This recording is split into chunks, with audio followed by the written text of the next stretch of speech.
रघुदेवगंज के इस घने जंगल में पेड़ पौधों के बीच से चांदनी दिखाई देने पर भी वो जमीन के आसपास पहुंच नहीं पाते। शरीर में सिरहन पैदा करने वाली वातावरण की मध्य मणि है विनाश स्वरूप में बदली हुई ये तीसरी मंजिल वाली प्राचीन जमींदार का घर।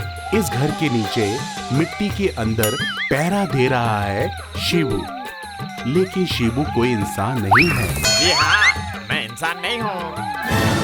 आज से लगभग 2 दशक पहले जब वो जंगल में लकड़ी काटने आया था, तब उसका पैर फिसलकर वो कुएं में गिर गया था। उसकी मृत्यु हो गई थी, पर मरने के बाद वो स्वर्ग या नरक में ना जाकर सीधे इस पुराने घर में आकर उसने पनाह ले ली। क्यों? क्योंकि शिबू ने आविष्कार किया था कि इस घर के नीचे छुपा हुआ 300 साल पुरानी सोने की मोहर शिबू ने कभी 2 पैसे भी एक साथ नहीं देखी थी।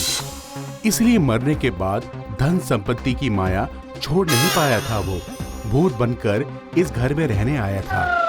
सभी कहते हैं कि सोने की मोहर के तलाश में अगर कोई भी उस घर में जाता है तो फिर वो कभी जिंदा लौट कर नहीं आता है। अरे बाप रे बाप! जो भी यहाँ चोरी करने आएगा उसकी हड्डी पसली तोड़कर चूर चूर कर दूंगा। लेकिन समय के नियति के अनुसार इस जगह की खबर मिलती रहती है 2 भाइयों को, जय और विजय। उनके दादाजी जो किसी जमाने में आर्कियोलॉजिस्ट थे, वो पुरानी किसी डायरी में उस जमींदार के घर में गुप्त धन के बारे में लिख कर गए थे। जय हिम्मत वाला और समझदार था और विजय हमेशा से ही डरपोक था।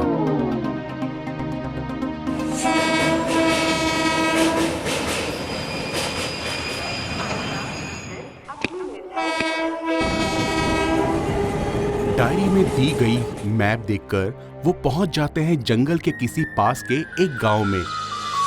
गांव के चाय की दुकान पर चाय पीते पीते बूढ़ा उन्हें सावधान कर देता है। देखो बेटा, उस तरफ बिल्कुल मत जाना। क्यों? उस तरफ क्यों नहीं जाऊं दादाजी? कहते हैं कि उस घर में एक भूत है। ये क्या कह रहे हैं? इसीलिए मैं कह रहा हूँ, वो भूत जोक की तरह चिपका हुआ है उस सारे मोहरे के साथ। कुछ दिन पहले भी एक चोर ने उस भूत को देखा था। इस घर में भूत है, इस घर में भूत है, वो एक बड़ा भूत है। अरे बाप रे बाप! भैया, इतनी रात को यमराज के साथ लड़ाई करने का कोई फायदा नहीं है। भूत ने गर्दन मरोड़ दी तो? अरे छोड़, ये भूत वूत कुछ नहीं होता। ये सब मन का वहम है और हमारे वंश की प्रेस्टीज की बात है भाई। सोने की मोहर निकाल कर लानी ही होगी। जिंदा रहेंगे तभी तो प्रेस्टीज रहेगा।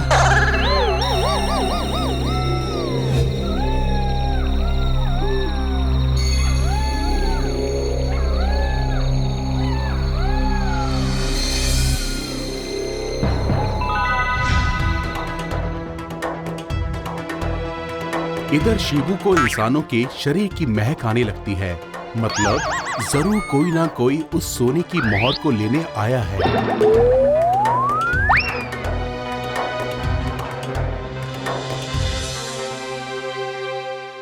आखिरकार मिल ही गया।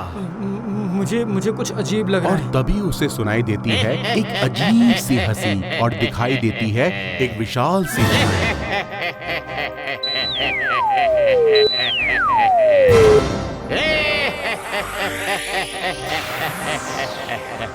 तुम लोग यहाँ पर गुप्त धन लेने के लिए आए हो?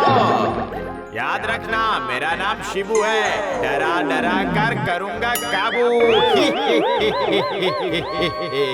जय और विजय शिबू का ये रूप देखकर डर कर पत्थर बन जाते हैं। विजय पहले से ही बेहोश हो जाता है। जय भी कुछ ही देर में बेहोश हो जाता है। उस वक्त शिबू अपनी ये परफॉर्मेंस देखकर बहुत खुश होता है। अचानक शिबू की नजर पड़ती है विजय की खुली हुई बैग की ओर।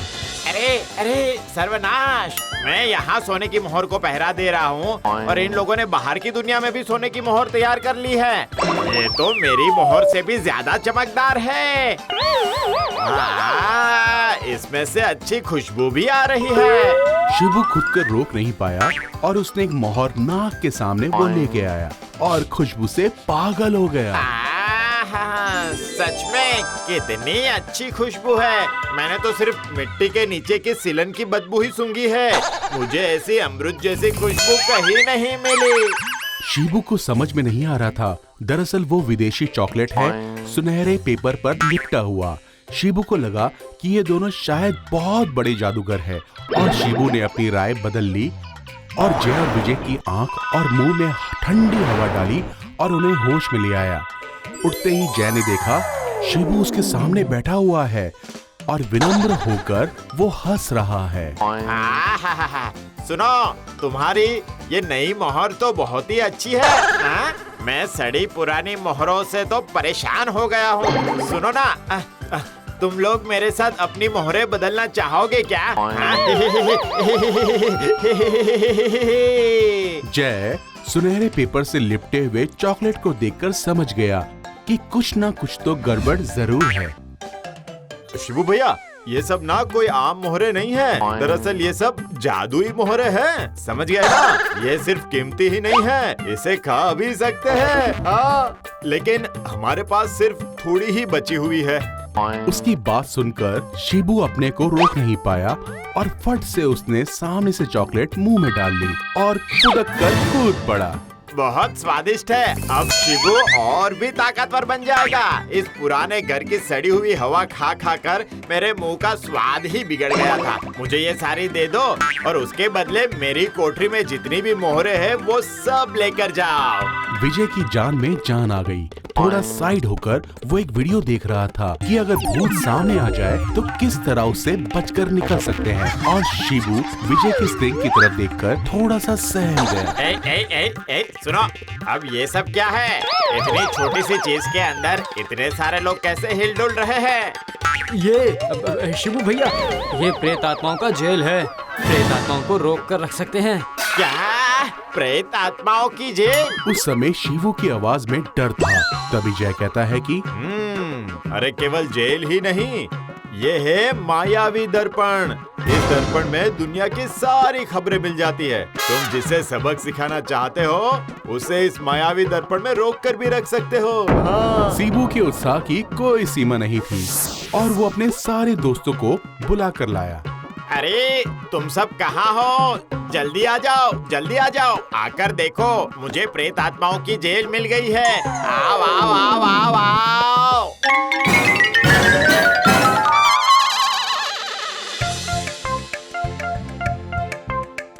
उनके सामने आते ही विजय ने फोन के फ्रंट कैमरे को ऑन किया।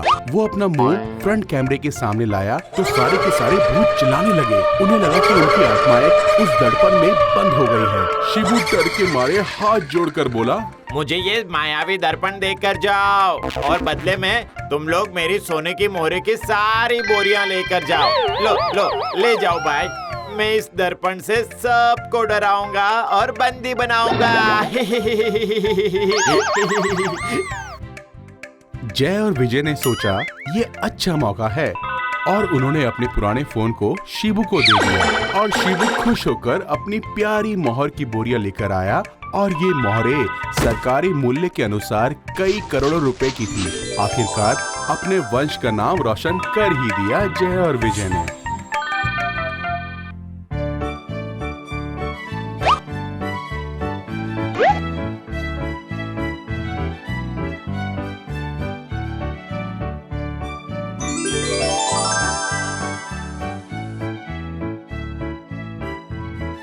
जाते वक्त विजय ने कहा, शिबू भैया, उसका ना पेट भरना पड़ता है, बीच बीच में उसे चार्ज करना पड़ेगा। शिबू ने सर खुजाकर पूछा, चार्ज?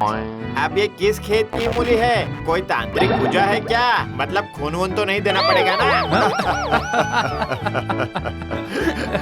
अरे नहीं नहीं नहीं नहीं, सिर्फ इस तार को उस पुरानी दीवार के फटे हिस्से में घुसा देना। प्रकृति के विद्युत से ये चार्ज ले लेगा, समझ गए?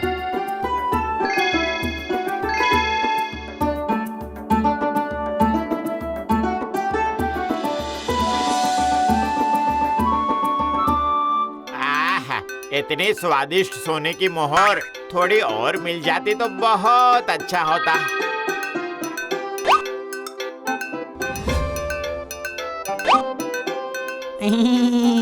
शिबू भैया मुझे भी दो ना, मैं भी खाऊंगा।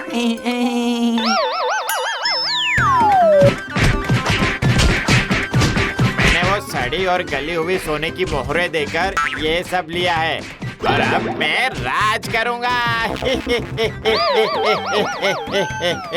भैया लोग कहते हैं कि भूत पकड़ने के लिए ओझा चाहिए, लेकिन भूत अगर शिबू जैसे बेवकूफ हो फिर तो पुराना फोन और कुछ चॉकलेट्स ही काफी है ना? बिल्कुल सही कहा। इसी तरह से शिबू उस जंगल के पुराने घर में ही रह गया, बस कुछ चॉकलेट, फोन रूपी एक मायावी दर्पण को लेकर। और जय और विजय वो चढ़ गए खबर के शिखर पर।